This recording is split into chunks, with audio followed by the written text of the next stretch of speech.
give you this time, Lord, just to study your word and whatever it is, other things your Spirit might tell us. Make this time useful and productive, Lord, for your glory. In Jesus' name, amen. With my prayer for useful and productive, I need to sort of let you know I'm sort of intend two parts in this. One is to finish. This was 3 weeks ago or 4 weeks ago. We're just going to finish this last unit.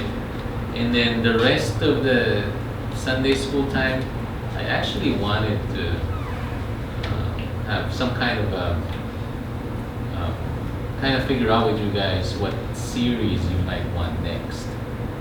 Last time I tried doing this, we just did a write on the paper kind of thing. And then I figured out all of you had different interests. It was next to, it's hard to find anything in common because all of you didn't agree necessarily on what you want to see. So, but after we've almost been doing this for what, a year and a half or so,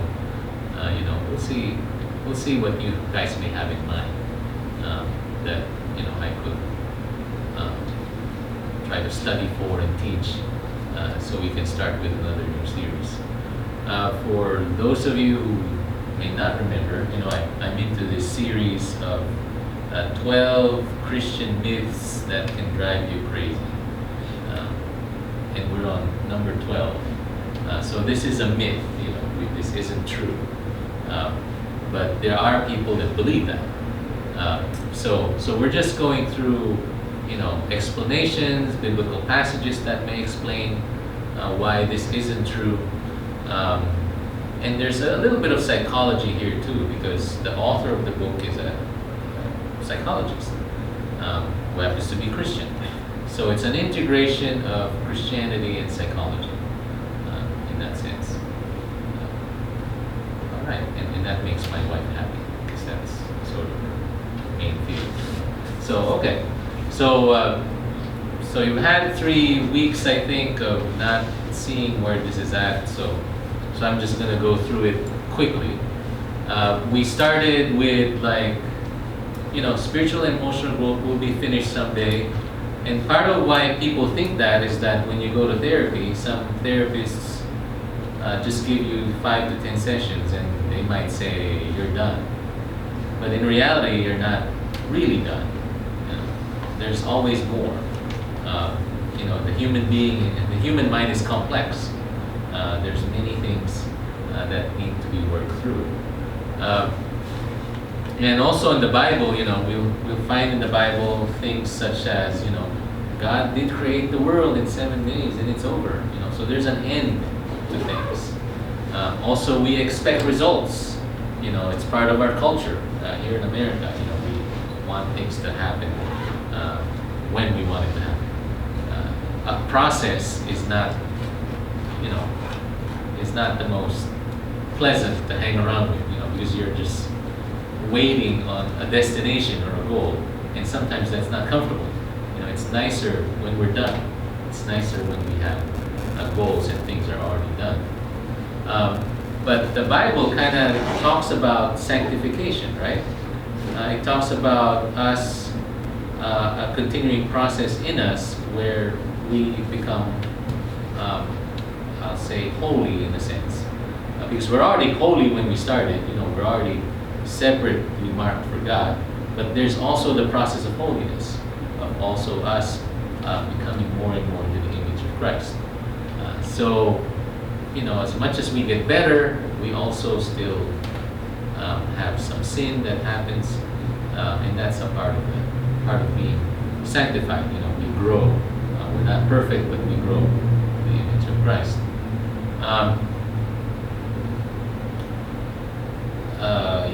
We went through this chart, but all the point of the chart is that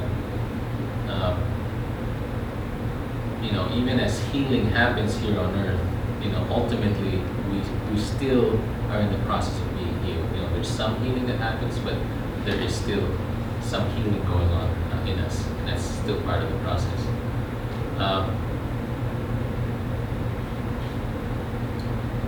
anyway, I'm gonna go through this because this is something we sort of already went through. A part of looking at things more like a process, as people growing instead of completing a task, is that I think we mentioned last time, we don't want to just make things too goal-oriented either. It's good to have some goals, but not to make it as your end product, because there's always more. If you're, for example, divorce of a prominent couple. They're active in church, they both raised successful children, they did well in business, went on mission trips, but somehow, they got divorced, and no one knows how that happened. And part of the theory of the psychologist is, they did have some goals, they performed and did a couple of good things, but the process of their marriage wasn't taken care of in that sense. So it's always important to learn and to grow. I guess part of me is like, well, I shouldn't expect you to remember the charts. That's many weeks ago. But you guys get the point, right? It's a process. If we say that we're done with the process, then what he's saying next is we lose the sense of God's grace, of being forgiven. In a process, we make mistakes. If we're not in a process and we think we're done, then we don't make mistakes. There's nothing to forgive. So we don't get the benefit of being forgiven by God. So that's the main point of that. So that's why it's good to always consider us on some kind of a journey, a spiritual journey, where we get better, but we make mistakes, and we get God's forgiveness. I'm trying to remember where we ended. I think we still took this up. We become proud if we're done. If we think we're done spiritually, then we become proud. But in reality, we don't really finish until we're really done, like 6 feet underground, and we see the Lord.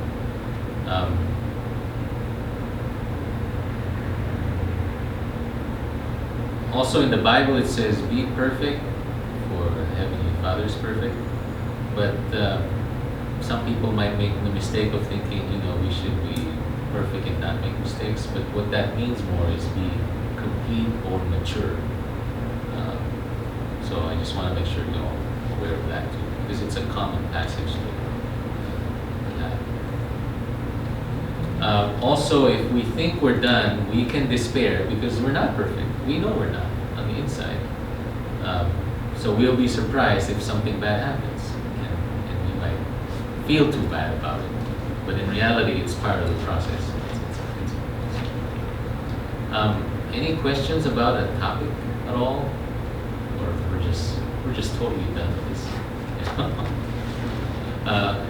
Again, in reality, we're not meant to wander aimlessly. Our goal is maturity, and this sort of matches the sermon that I have. It's about gaining proficiency, gaining more skills, having our heart changed, and that takes time. That a lot of things we can't control, but the Spirit controls that in us. Our job is just to be open. Spirit be open with that. Move from milk to meat. This came up in the sermon too. At the beginning we drink milk, but later on we have to learn how to eat meat. Otherwise, milk is just for younger folks. Not that we miss the fundamentals of Christian faith, because sometimes people can forget that too. People forget the gospel. But it's important that we move on to other, in a way more advanced topics. Comments or questions? Yeah. Actually, I heard about spiritual growth when I first read the book called The Purpose of Driven Bride. I think most of us have heard about the Bible, right? Yeah. Warren, he talks about it. This is like right before I accepted Christ, Like one of my friends back in college introduced me to the book, and I kind of wondered what Christianity was. I thought it's like, let's go to church, worship God, something like that. this was the time like I was not heard about Christ yet. So I thought that was like one of the main things that as a Christian, that's what God wants us to do. And I thought like living now in Christian life, I thought life's about you go to school, you get a job, you work, and you live till you die, and that's it. I thought that was like a meaning to being Christianity. It's not just like go to church, but yeah, it's spiritual growth. Just like what I preach about too. Like that was one of the reasons that being Christianity is about to grow and be mature. It says that book in the Purpose Driven Life that that's what God wants us to be. He wants us to grow up. To grow up, yes. Because mature became a better person. He wanted us to be until one day He calls us to go back home to heaven. And that's my comment from Okay. love study. Have you guys heard of any ways? How do people do spiritual growth nowadays? How do you? We try to know God more. Okay. Do you guys know any specifics? So have you heard of things that people do to grow spiritually? Bible study groups and things like that. Okay, that's Spend private time with God. private time. What else? Through worship, even? Worship. Prayer. Prayer. Okay, I'm just trying to figure out other things you may have heard. And basically ask God to help me to grow. Okay. I would just set Jesus as a role model. Jesus as a role model. Okay. So so definitely, if Jesus is your role model, what will you see? What will you do? What will you? Or is that part of what would Jesus do? Yeah. Because if Jesus is your role model, what does Jesus do? Pray a lot. Pray a lot. He did study Bible. Study. Yeah. He served. He served. Like watch one of his disciples feet. Wash his disciples' feet. I mean, there's so many. Help others, I love Yeah. talk to people nobody else talking. Okay. So there's a lot of things we can dig ourselves into with. We have some. The part of the maturity is the process of not just learning, stop there. It's go beyond that. Learning and then implementing, teaching, and be a mentor for someone. That is the part of learning too, because you can make a mistake, be a mentor, mentoring someone, but that is the part of being mature. So you can, you not just stop just us. So we got to go beyond that. You have to go in the trench, go to meet people, go to deal with people, go to discipling people, and spreading good news. That's part of maturity. Otherwise, we will not go. Being a teacher or being a mentor is make us grow more because you have to be better than the person you are dealing with. Right. Yeah. That. Just wondering for you guys, why do we need to grow if we're already saved? If is my own answer. I know for sure that He loves us and He'll save us anyways. Yeah. We're trying to grow, and this is only my answer now. Is that we're trying to grow, not to it's not to make us not trying to save ourselves, because we cannot save ourselves. But for me, I think I want to grow so God could probably be more happy, so He doesn't have to worry about me as much. It's about what can we do to please God instead of what can we do to save ourselves. Okay, that's interesting thoughts there. But I also wanted to piggyback on what Songsak said, because the Bible said make disciples of all nations. But I heard this from somewhere. It was an interesting thought. It's like, yeah, we're disciples, we learn, we apply it to ourselves and all that for God. But isn't it another phase for you to become the disciple maker? So it's not even about you, but it's you imparting things to others, and in a way letting God make disciples through you. So it's a certain kind of difference, from being a learner type disciple to another phase, which is someone who's actually making, or what some people call a disciple maker. So that was an interesting thought. That already answered my question, because I always wondering how pastor and teacher have the energy to disciple people that is so immature, like it's so active and take a lot out of teacher, But now you just answer me by not our own, the power coming from Right. Christ. Right. Yeah. But when I try to do it by myself, I'm exhausted. Right. That gets exhausting. So yeah, and also the fact that if you're a disciple maker, you still learn anyway, because you need God to give you the insight, the compassion, the energy that you need anyway to be able to disciple others. So it's so I think part of a strength of a church is if it's not just the pastor, but there's other people also discipling in that sense. I mean, you can see how strong a church is, or would be, if there's more as opposed to just one person. So anyway, these are just some initial thoughts on that. So let's see what else do we got here. Oh, that was actually the last chart.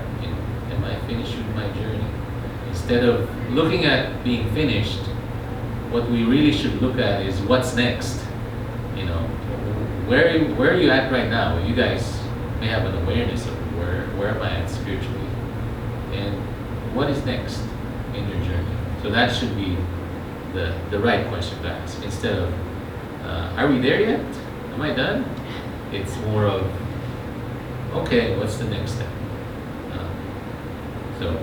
Because in the end, when all is said and done, God loves us anyway. Wherever we at, wherever we end, God loves us. So that ends the 12-step series on what is 12 Christian myths and answers to that.